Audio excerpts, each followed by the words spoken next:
of having a desire, hearing it, and then moving towards it can be some of the deepest work of our life. And then, of course, there's all the little desires along the way. And in some ways, those can be like training wheels.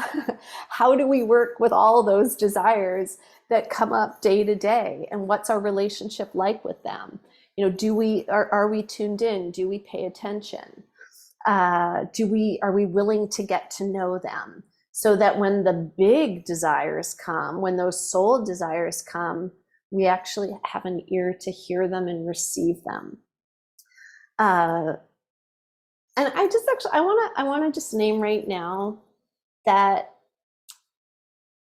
it is very rare, if ever, that I would say that we have too much desire. Because that might be a question, you know, sort of thinking of like grasping or clinging, right? Like, oh, is that too much desire? And what I see is that it's never that we have too much desire. It's that we don't have the capacity to meet the desire that's moving through us.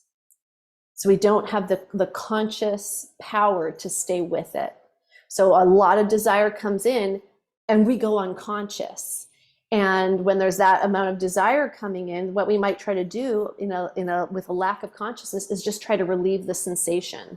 You know, I mean, I teach about sex, so I would call that like climax mentality. It's like, oh, there's so much sensation, I'm just going to come. You know, I'm just gonna eat. I'm just gonna drink. I'm just gonna go and have sex with a bunch of people because I don't know how to actually stay with this feeling in myself. And so I don't think of something like addiction or compulsions as having too much desire. I would say it's not having the consciousness to be able to be present and to learn with that intensity of energy. And in fact, when I see people learn to really work with their desire energy, they can access a lot of power.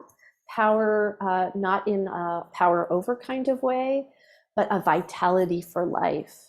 To actually be that open to life force. And certainly if you look at some of the greatest spiritual leaders in the world, they have a lot of that. They have a lot of that kind of life force moving through them.